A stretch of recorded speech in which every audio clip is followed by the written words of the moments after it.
Après, donc, les petits marchés de livraison de consommables et tout, vous entrez maintenant dans le dur du business. Ouais. Vous fondez, Les BTP. voilà, vous fondez une société de BTP Ouais. qui s'appelle Franco et compagnie. Et avec cette je commence par société, le cantonnage. voilà, oui. J'apprends aussi, moi j'aime apprendre. Et là, c'est vraiment le gros J'ai l'art business. d'apprendre. Oui, C'est comme ça, c'est du gros business. oui. C'est là où je rencontre le ministre d'État Kodok, paix à son âme, qui Oui. était ministre des Plans.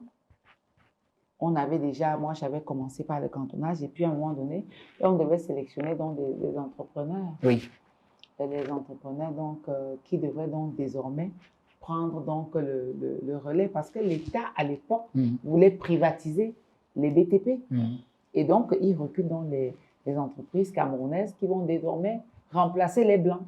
Et j'ai donc eu le privilège d'être l'unique femme. Oui, la seule femme dans le secteur des BTP. Mais oui, oui, à l'époque. Et comment même je me fais sélectionner? À l'époque, je n'ai pas de bureau. Oui. Je n'ai pas de bureau. Donc, je suis donc en train de demander comment je vais faire. Je rencontre un jeune monsieur de chez nous, de Bafang. Il est vivant, hein? Il habitait à la Cité Verte là, mais il travaillait au ministère de Travaux publics. Il me conseille, il me dit, mais si tu n'as pas de bureau, ça va être difficile. Hein? C'est lui qui me dit donc qu'il y a un Dachua. J'ai vu encore sa femme, son épouse hier, chez le professeur Tchawa. Il y a un Dachua qui a une bureautique à Nouvelle-Rue Bastos. Et si tu vas les voir, peut-être ils peuvent te prêter leur bureau. Le bureau, oui. Et c'est comme ça donc que j'arrive, je rencontre donc M. Ndachwa. Et sa femme, je ne les connaissais pas. Et M. Valentin. Et puis, je leur raconte dans mon histoire, je dis que bon, je vais être contrôlée par l'Union européenne. Parce qu'à l'époque, c'est très sérieux. Oui, oui. Je vais être contrôlée par l'Union européenne, les Fed et tout ça, pour voir comment je suis installée à Yaoundé. Est-ce que vous pouvez me prêter votre bureau? Ils me disent pas de problème. Je dis, mais ils vont venir demain. Ils me disent pas de problème. Et c'est comme ça donc que je structure donc tout de suite l'affaire. Je dis donc, OK, Valentin va donc être mon ingénieur. Sa femme que j'ai rencontrée encore hier, il dit, bon, c'est ma secrétaire. Et Touche, nous, le Dachua, il s'appelle Touche. Oui. Il est un ingénieur de travaux publics. Il va donc être donc mon ingénieur. Oui.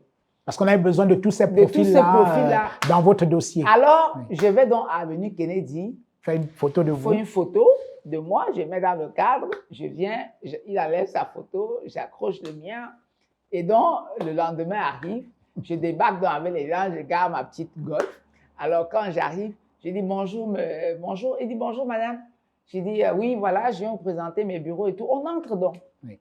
C'est un bureau avec. Et il se comporte comme vos employés. Mais bien sûr. Oui. Mais bien sûr, je lui donne même les ordres. Sa femme même apporte le café. Bien sûr. Elle est vivante. J'étais encore avec elle hier. Quand elle me voit, elle éclate de rire. Donc, elle apporte le café et tout ça. Le scénario était bien construit et tout. Elle apporte dans le café. Elle vient nous servir à table. Les gens disent non, mais ils sont pressés, on va prendre le café. Ils partent un peu avec Touche. Je lui présente donc Valentin, qui est donc un ingénieur en électromécanique. Ils sont bluffés, mais c'est pas vrai. Vous avez tout ce personnel, vous les payez comment et tout. Je dis, mais je les paye par dette et tout, parce que justement, je voulais bien structurer mon entreprise, etc.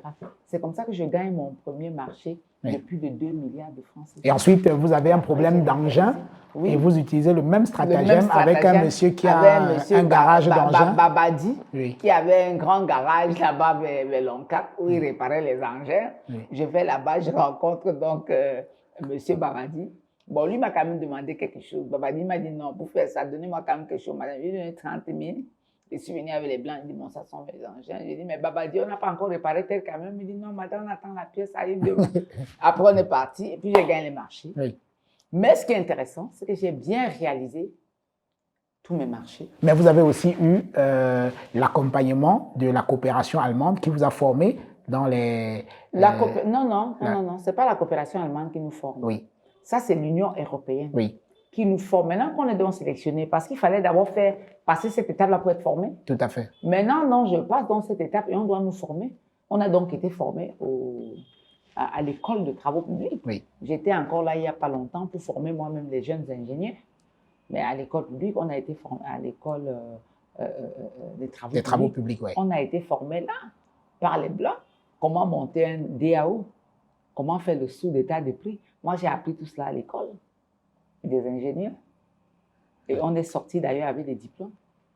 Donc, c'est le BTP qui est le fondement même de votre fortune. Oui, s'il faut le dire. Et c'est grâce au BTP que vous construisez l'hôtel Franco. Voilà, voilà. À un moment donné, je vais donc rentrer dans l'immobilier et puis voilà, je décide de construire l'hôtel Franco. Mais avant l'hôtel Franco, je vivais déjà où nous sommes là chez moi ici. Moi, je suis là depuis 30 ans. Je suis le plus ancien de quartier Bastos.